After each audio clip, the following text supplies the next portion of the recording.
do that if you know what's going on in the background. And that's what we're, a little bit about the conversion team and what we're doing. So what's happening with the F-35? How is the F-35 programmed? How do they decide when the F-35 goes? And are we competitive? That's what we're going to talk about in about the next 25 minutes. So there it is right there, F-35A flying right there. Sometimes that's more of a common thing now, I will say. It used to be like the dinosaur, like, hey, there it is, it's the one that's flying.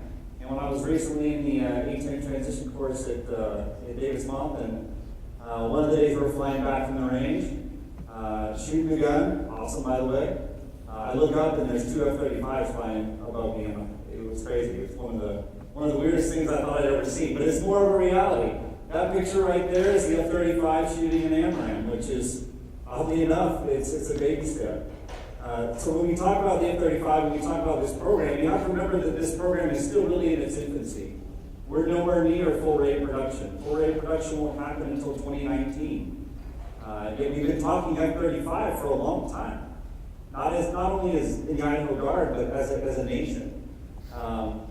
It's going to have basic CAS close air support capability maybe sometime later this year. So GU-12s, laser guided munitions, that first made their way into the Air Force's inventory in the Vietnam era, as well as JDAMs, as the Joint Direct Attack Munition that we currently carry. We won't be able to start employing new weapons until maybe into 2020.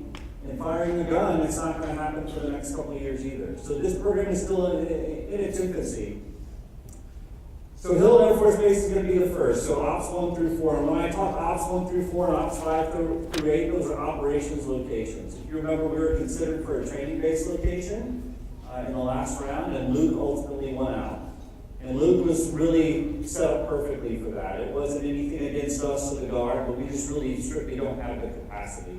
Luke Air Force Base, when I was in college about 15 years ago, was the 4th largest Air Force in the world. There were over 200 fighters there at that time.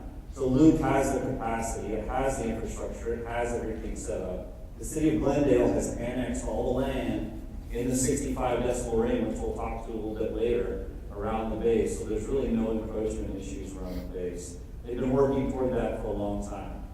So they were really set up. So it was kind of unfair to put us in that pool, how we were selected, and we actually scored better in the operations category, and we'll talk to that shortly. In 2020, so 2020, Burlington, Eielson, and RAF Lakenheath are expected to bed down as well. So you see 2019 full rate production, and then bam, 2020, we're going to bed down, start bedding down 3 separate locations, multiple squadrons at those locations. Current training and test bases are up on the board there, so Eglin, Luke, Nellis, and Edwards, and that's just in the Air Force. Yuma has started receiving their the F-35B variants, and they're taking those as we speak. So the next round, Ops 5 through 8. So 5 and 6, per the initial plan, are set to be Guard locations. Air National Guard, 18 PAA Guard squadrons. This May 2015 process starts. There's little asterisks all over this brief, because everything that we do on the conversion and the conversion team in the meeting, it changes on a daily basis. And so this process was actually, when we first started working on this almost a year ago, was scheduled to have started last fall. But due to issues with the F-35 and basing issues at Eielson and Lakenheath, and things that they're working through, this small team of folks are responsible for bedding down these aircraft at ACC. They're also the same people that generate this process for the next round. So they're just behind. And the F-35 is a little bit behind with some stuff there too. So as this goes on, may turn into August, it may turn into October, we just don't know. But this is the best information that we have right now. Later this summer, new scoring criteria will be set.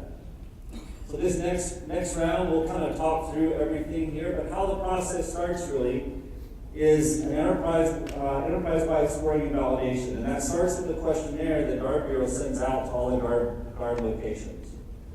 And there's a right way to answer that questionnaire, and then there's a way that maybe it happened last time. And I'm not talking about Idaho specifically, but everybody knows what's going on in Vermont, correct? So So Vermont has a lot of noise issues. They're fighting lawsuits on a regular basis. And they scored very high in the environmental category, when maybe they shouldn't have. Maybe they should have, but maybe not. So this questionnaire is going to be a little bit more sensitive this time around. So we're expecting all the guardians to get this questionnaire asking about things like capacity, about environmental impact, about our airspace, about our weather here, about everything that makes Idaho a great place to fly and a great place to work. And the better we answer those, the more honestly we answer those, the better it will be for us.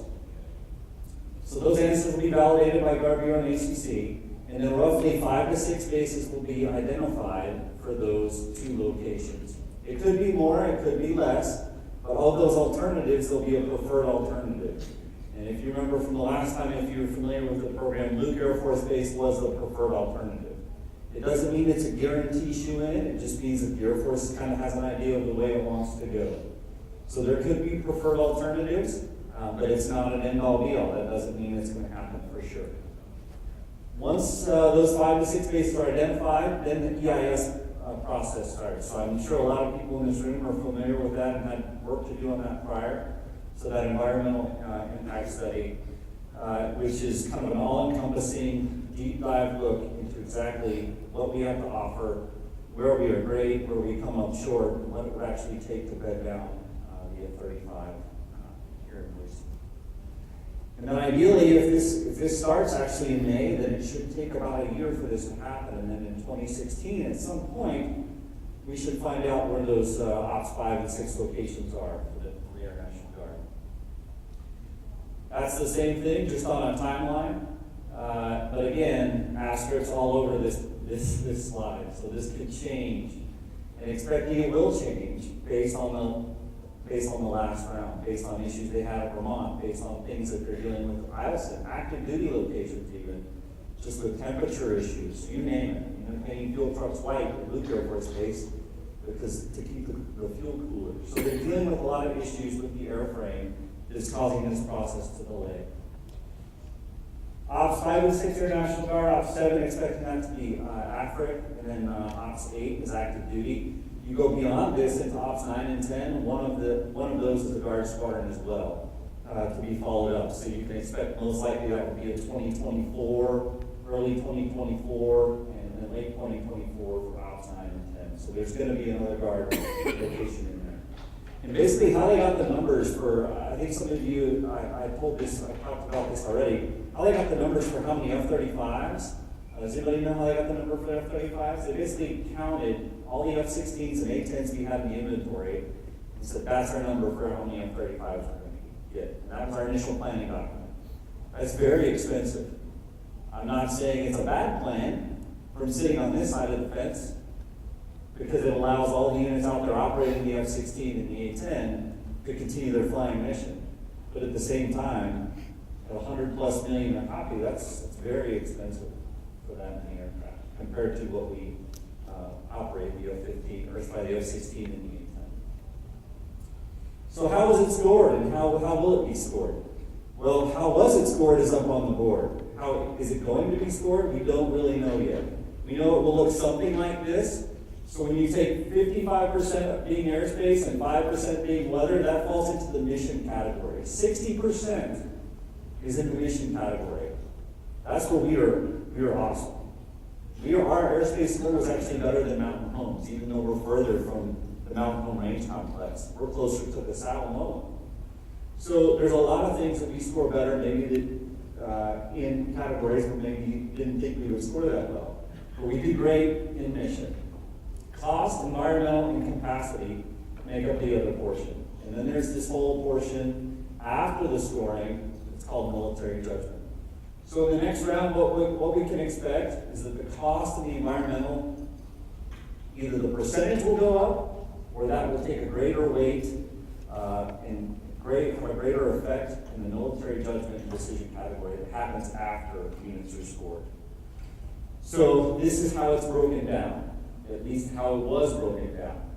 Now, things may change, all the details in here as far as runway length, number of facilities and square footage for simulator facilities. The weather may or may not change. 3,003, is it going to be 1,500? Is it going to be 2,000? We're just really not sure. The latest thing that we've heard is that they're not anticipating to change some of the weather or any of the runway criteria there. But you just never know what other issues may arise. So like we talked to, 60, capacity is going to be facilities, runway, and ramp. We're outstanding in that category as well. As far as the International Guard goes, as far as the National Guard, really, we have more ramp space than, I think we're about 5th on the ramp space list as far as the number of acres that we have available to us. We're behind a few, like Forbes Field and some of the legacy SAC bases that were giant kind of tanker super bases. It just needed that because the aircraft were quite large. But we do quite well in that. We do great with our runways. We have 2 almost 10,000 foot runways. We do actually do great with weather. I know we're just coming out of January where you didn't fly that much. We actually do pretty darn good with weather compared to some of the other bases.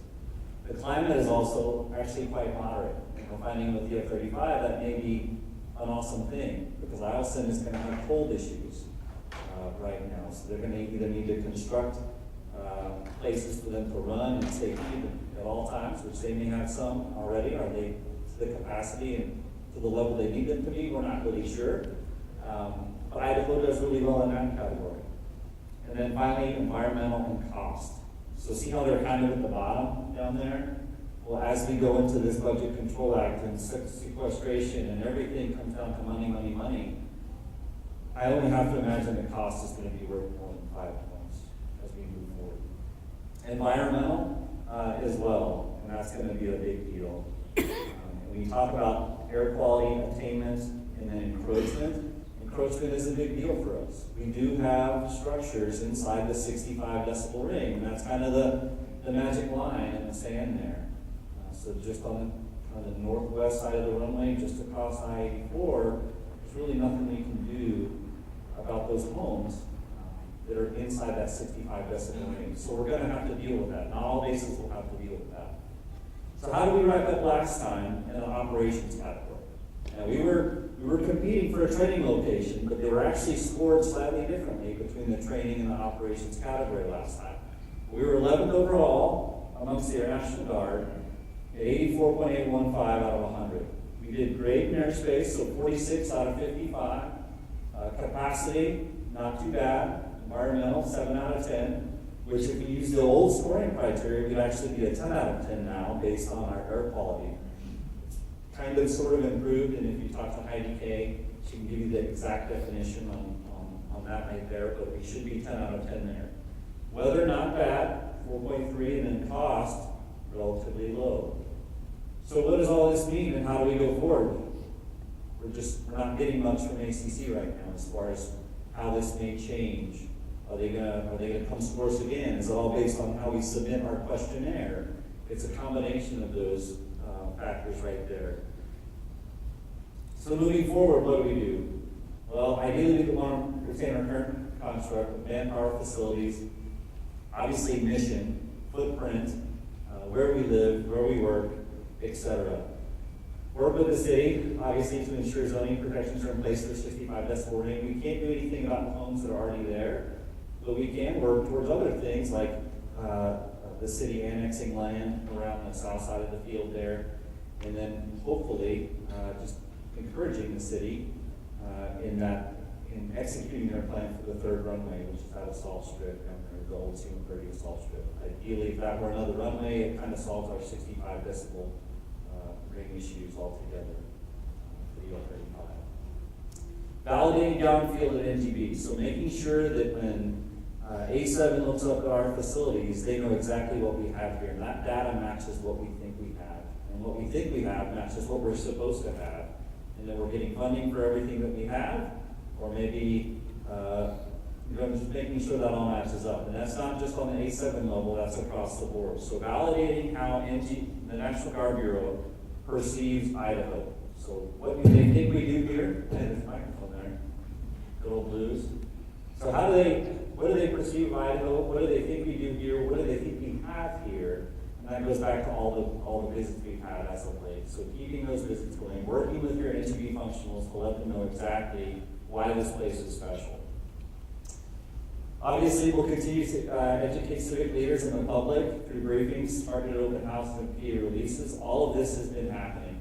So the briefings, several of your leadership have gone and briefed different groups in the community, whether they be Rotary clubs or Mountain Home Military Affairs Committee or the Treasure Valley Leadership Alliance.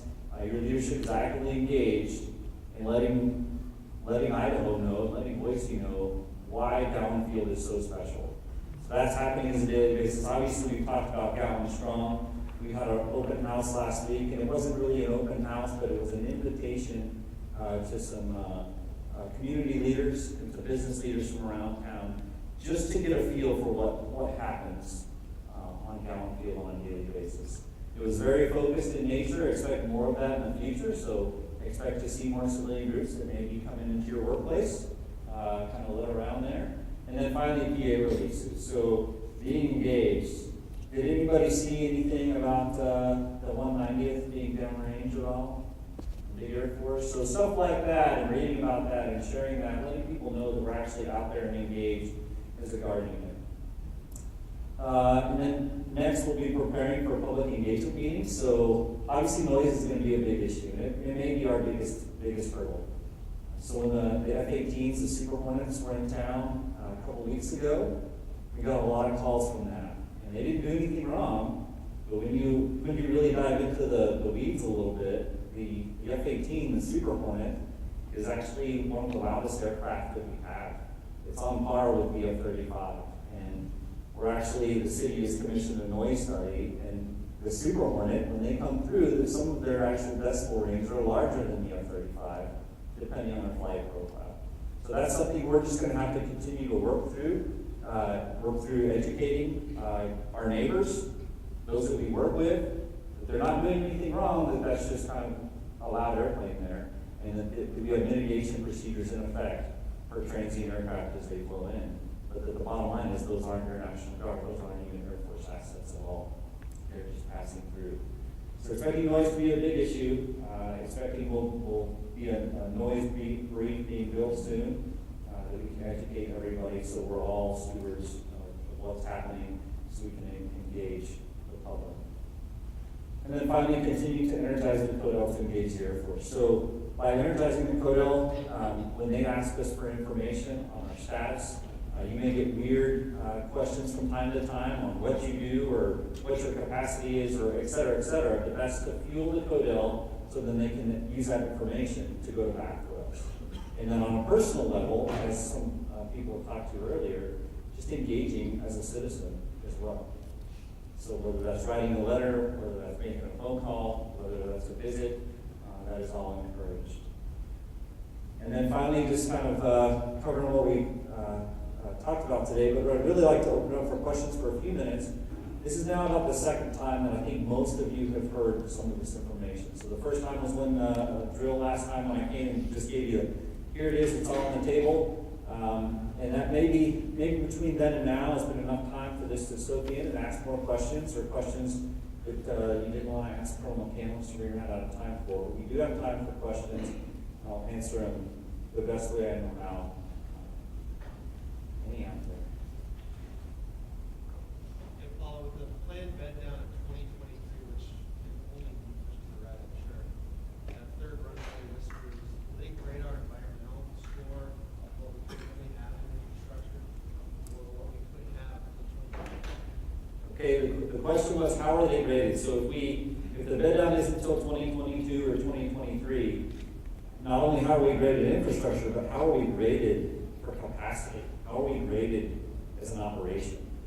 And that's something we just don't know. We have to assume that we're graded as of the current snapshot, as far as that goes. But if the plan on the books for us is to associate a mountain home, how are we graded in capacity? Because you can only think that we're not going to have authorization for a lot of the space that operations utilizes now. Let's see if some of those structures are going to be there. Again, you have to just assume that it's a snapshot in time as of now, looking down the road. So unfortunately, they're not going to take that into account. And even though the city has blueprints and plans for that, it really doesn't help us in this case. There's another question back here. Yes, ma'am. There's been a lot in the media about the problems with F-35. You ran into issues while working this issue. Oh, definitely. I mean, like we talked about, my roommate in college and a friend that I used to fly with just finished his F-35 transition. And straight shooter with me said, yeah, it's definitely limited. But just to frame again where the program is, like we talked to, basic close air support capability probably later this year. They can't shoot the gun on it until maybe a couple of years down the road.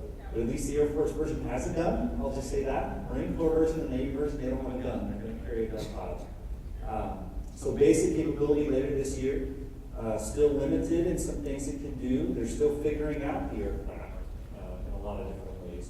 So to put it in perspective, my course to become, I have about 2,500 hours, fighter hours in the Air Force. My course to become an A-10 wingman was 25 sorties at Davis Montgomery. And I felt that it was sufficient. It was good. My friend, my roommate, same amount of time as I do. He just went through his F-35 conversion. He had 9 sorties in the F-35 before he was made an instructor pilot. So that's the level. They're still in the initial cadre phase of a weapon system. And it's a very advanced weapon system. It's not just, the easy part is letting it fly. In some cases, maybe not, just letting it fly. The hard part is the avionics on board and everything that system will eventually be able to do. But that, unfortunately, costs a lot of money. And I have a computer science background, not just in college, and I realized, wow, that's very difficult, and hopefully I never have to use that. And I have since flushed everything that I ever learned. But I can only imagine how difficult that must be to create that kind of weapon system. It incorporates so many different types of technology, stuff that we've incorporated, on A-10 previously with BMF, and some of the pilots know what I'm talking about, that they're going to incorporate on this sensor-fused, $100+ million copy with no heads-up display that projects everything in their helmet. It's extremely technologically advanced jet, and it's not quite there yet. Yet my roommate, after only 9 flights as an instructor pilot in the F-35, yet for me it was 25 sorties just to be a wingman in the antenna. So it's a new program. It's in its infancy right now. They talk a lot about that and how it slowed down and it had problems with construction. Yeah. Your timeline, does it play into it, or do you completely against or not worried about it? I think that they haven't moved the 2019 full rate production yet. It's all, when you watch. But I wonder, oh yeah, for sure. I wonder what the initial, I'm not sure what the initial target date for full rate production was. I'm not sure. I would imagine it was probably sometime before 2019. Was it 2018? So we're not too far off. That's not bad. Well, and the other problem with this program, and a problem, it can be good, bad, or other, so a lot of people talk to too big to fail. Well, part of the reason it's so big and there's so much money there is because it's not just a U.S. effort. It's not just an Air Force effort. It's a Navy, it's a Marine Corps, it's the Netherlands, it's Japan, it's Italy. The list goes on and on. Korea is even in there now.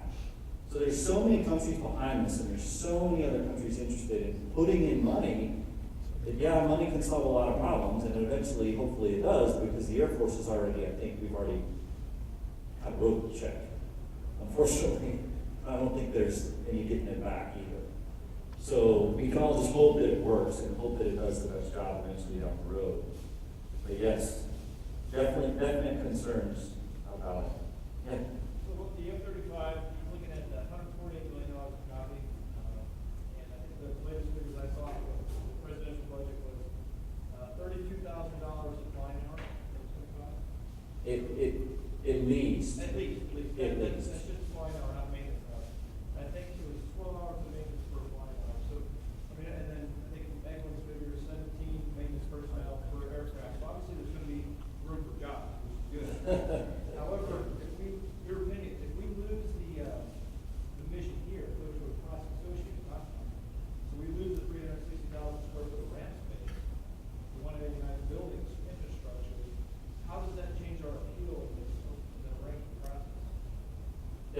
that's something that we've asked, and we've not got on our trips back, we asked just that. Because we were asking these questions last year when we were set to be in conversion right now. We didn't get a solid response back. I mean, the bottom line is on the books, we're still downfield, which is good. The bottom line is the good thing about this program, and at least right now, one of the good things about Mountain Home is that it's good and bad. It doesn't say, hey, we're losing the mission support group, we're losing the cops, we're losing everything. It doesn't say we keep them. Now, obviously, you can think that over time that those loss of authorizations will eventually kind of cut everything else down. But it doesn't say we're still here. It doesn't say we're gone, which is a good thing. So we can only hope that it goes back to being at the end of the line. So being at the end of the line of the divestment train, that puts us in that gap, that bridging gap. Because you saw 2022 for Vermont when they're going to get their F-35s. 2018 is when their F-16s start to go away. So we start to kind of entering into that conversion status. So no, good question, but we have to just expect that they'll take a snapshot.